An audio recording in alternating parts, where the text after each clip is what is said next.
Ano de 2027. Essa data surge cada vez mais nas notícias. Alguns analistas afirmam que é justamente nessa época que pode começar o maior conflito do nosso tempo. Não é por acaso. A portas fechadas discutem-se preparativos militares e ordens dos altos escalões, e o que é mais assustador, envolve duas potências ao mesmo tempo. Rússia de um lado, China do outro. O Ocidente não sabe onde será o primeiro golpe. O que deve acontecer em 2027? Por que essa data é vista como um marco que pode mudar a história? Bem-vindo ao Zara Nikami. Revelamos conexões ocultas, jogos de poder e conflitos que moldam o mundo.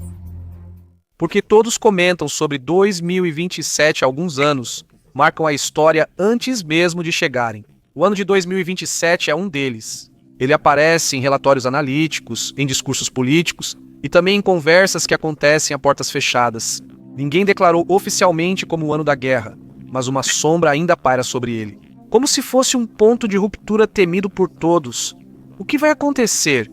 Por que dizem que este ano pode mudar o futuro do mundo? Por que isso é sussurrado não só em Moscou e Pequim, mas também em Washington? Uma coisa é certa. Quando uma data específica começa a ser mencionada com tanta frequência, não é por acaso. A questão é, o que está por trás disso? De onde vem 2027? 2027 não é um número aleatório, nem foi criado por jornalistas ou conspiradores. Ele tem sua origem nas palavras de generais, analistas e oficiais de inteligência que sabem mais do que é dito oficialmente. O começo foi em março de 2000. Diante do Senado americano, compareceu o almirante Philip Davidson, então o mais alto comandante americano para a região Indo-Pacífico.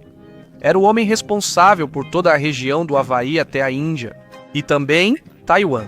Seu aviso foi claro: a China pode tentar tomar Taiwan nos próximos 6 anos. 6 anos a partir de 2021.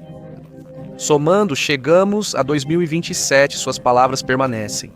O chamado Davidson começou a ser discutido. A janela de Davidson, um horizonte temporal no qual Pequim pode tentar dar um passo arriscado. Apesar de céticos dizerem que a China não estava pronta logisticamente, a fala de um almirante de alto escalão no Congresso provocou uma avalanche. 2 anos depois veio uma bomba maior. O diretor da CIA, Bill Burns, confirmou que a inteligência dos Estados Unidos da América interceptou informações internas sobre o presidente chinês Xi. O presidente chinês teria ordenado ao exército que estivesse pronto para invadir Taiwan até 2027. A palavra pronto é importante.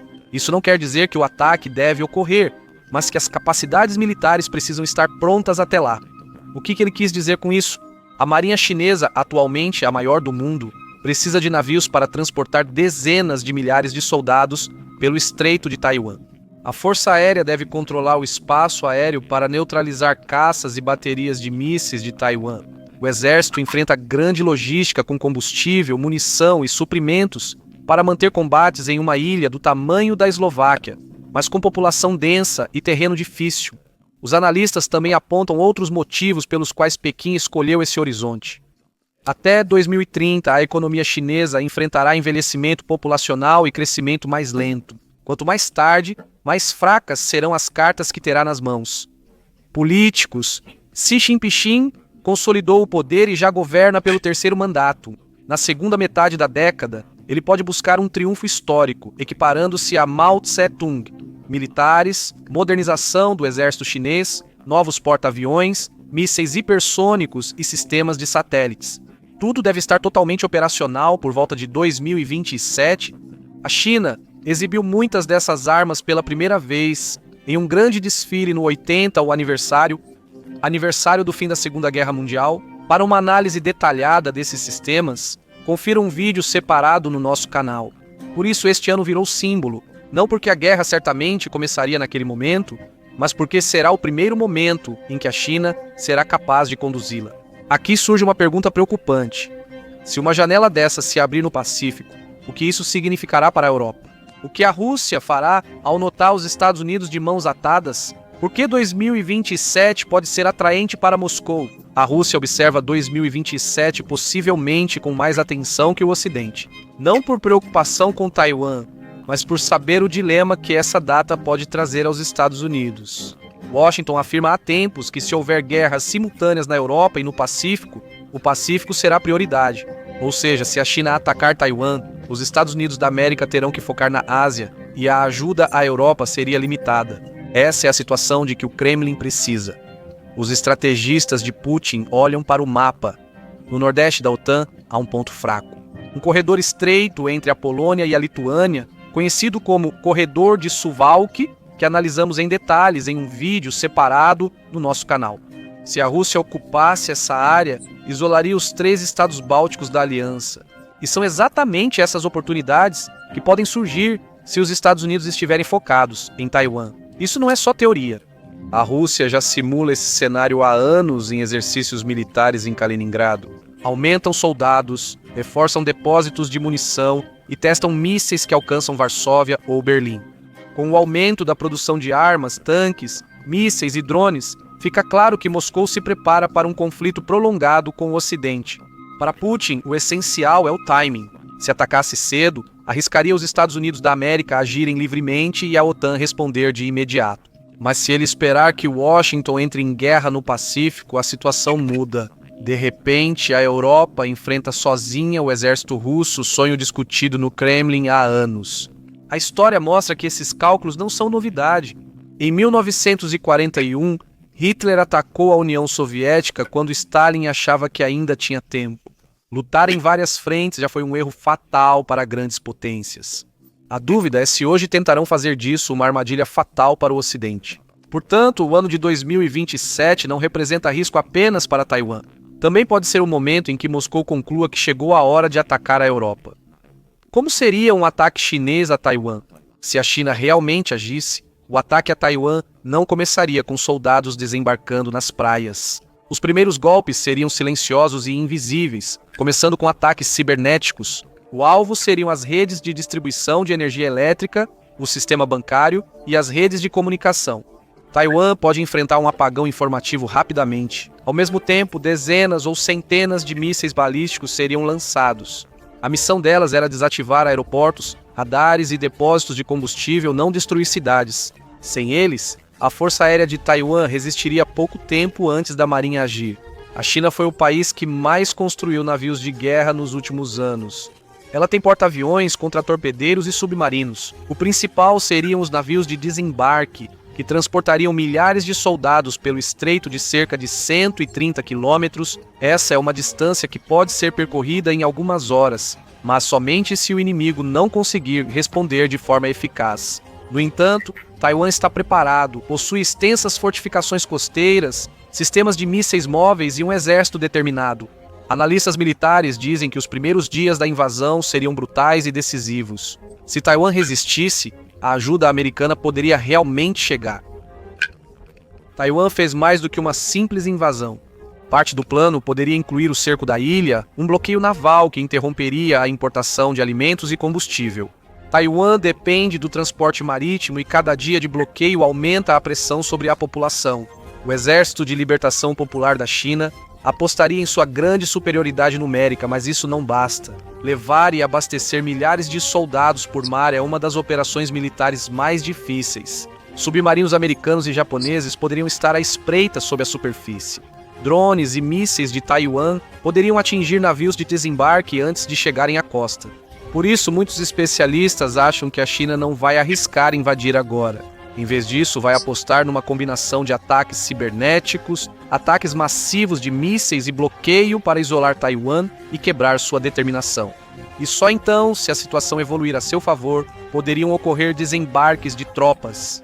Mas mesmo que a China tivesse todas essas opções à disposição, ainda restaria uma grande incógnita: a reação dos Estados Unidos e de seus aliados.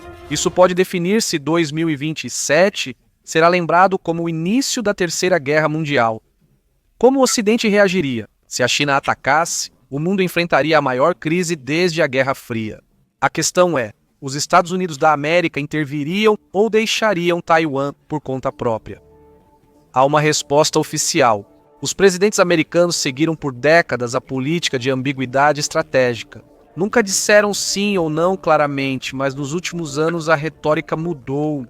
Joe Biden afirmou várias vezes que, se Taiwan for atacado, Os Estados Unidos da América ajudarão de forma concreta, não só simbolicamente. Washington mantém fortes bases militares do Pacífico Ocidental, incluindo Guam, Japão e Filipinas. Apenas porta-aviões americanos transportam dezenas de caças e bombardeiros. Some também os submarinos nucleares, praticamente indetectáveis. Se envolvessem, poderiam prejudicar os planos chineses. As Forças Armadas são oficialmente de autodefesa, mas recentemente foram modernizadas. Não são só os Estados Unidos. O Japão, com disputas próprias com a China, também sofreria grande pressão para aderir. Eles investem em submarinos, fragatas e desenvolvem uma aeronave stealth. Não é o maior exército, mas está entre os mais avançados tecnologicamente da região. A Coreia do Sul teria que decidir se arriscaria um conflito com seu vizinho do norte, que provavelmente agiria de acordo com as instruções de Pequim em tal situação. A Austrália já diz abertamente que não deixaria Taiwan cair. Do outro lado está a OTAN. Embora a aliança não tenha mandato direto na Ásia, se os Estados Unidos da América fossem para a guerra, a Europa teria que considerar que os americanos não teriam como defendê-la da Rússia. Isso seria uma janela de oportunidade clara para Putin. É por isso que se fala sobre o pior cenário possível, uma guerra em duas frentes.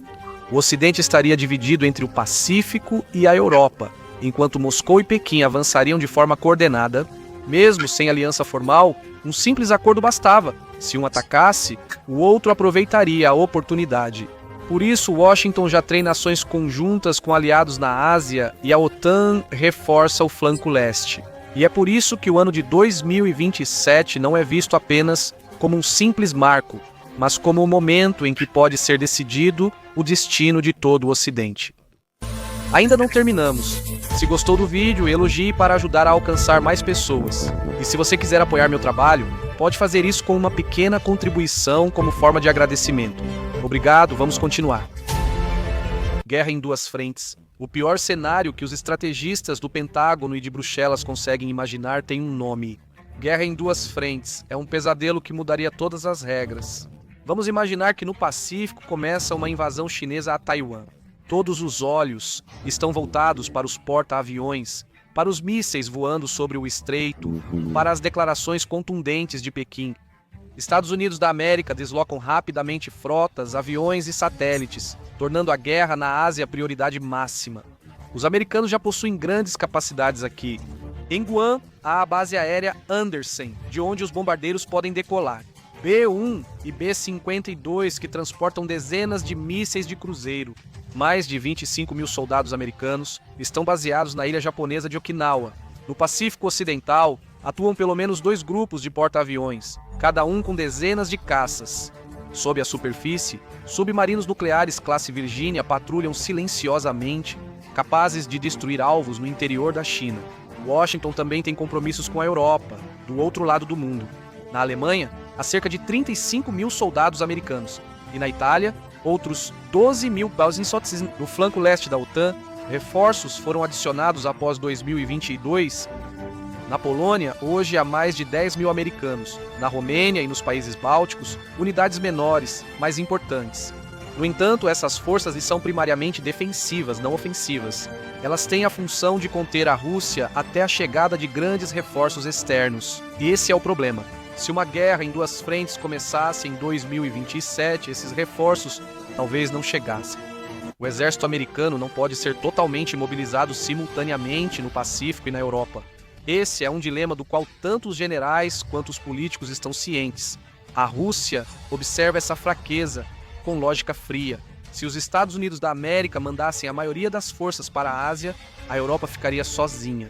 Se escolhessem a Europa, poderiam perder Taiwan e o domínio em semicondutores, o que seria catastrófico para o Ocidente. É justamente por isso que 2027 é tão assustador.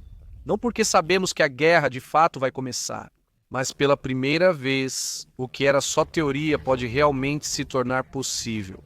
Um ataque coordenado da Rússia e da China que vai despedaçar o Ocidente. As consequências econômicas de uma guerra em duas frentes, se a guerra começasse ao mesmo tempo na Europa e no Pacífico, deixaria de ser 2 conflitos distintos. Seria o começo da Terceira Guerra Mundial, com colapso imediato das cadeias de suprimentos. Taiwan, onde fica a Taiwan Semiconductor Manufacturing Company, deixaria de fabricar chips essenciais para carros, computadores e armas.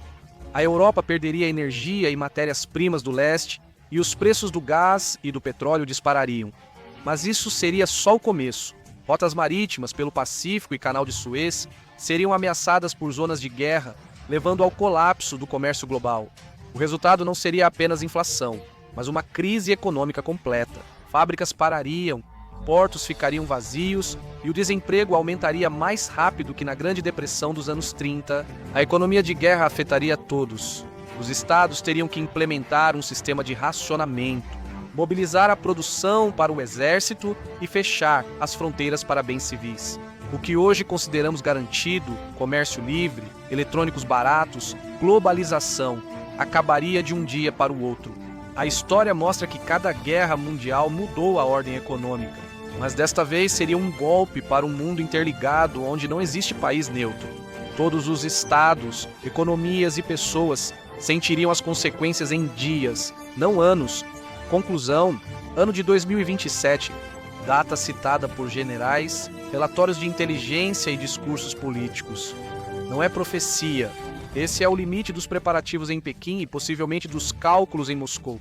Ninguém sabe hoje se a guerra começará naquela época. Talvez 2027 seja apenas mais um ano no calendário, que passará sem maiores abalos. Mas talvez seja justamente nessa época que o pior cenário se concretize. Um conflito em duas frentes que arrastará o mundo para o caos. Considere também os alertas mais frequentes. Cada vez mais vozes se perguntam por que a Rússia está guardando tantas armas e não as está usando na guerra na Ucrânia. O Ocidente deve se alertar para o esvaziamento dos depósitos militares, principalmente nos países europeus. Além disso, há sérios problemas na produção de novas armas e munições. Precisamos questionar. O mundo se prepara para uma grande guerra ou ainda pode evitá-la. O ano de 2027 não precisa necessariamente ser o seu início, mas pode ser. Se você gostou do vídeo, ficarei grato por um like e não se esqueça de se inscrever para não perder os próximos vídeos nos quais estou trabalhando. Você pode apoiar meu trabalho agradecendo. Para alcançar mais pessoas, clique em recomendar. Muito obrigado.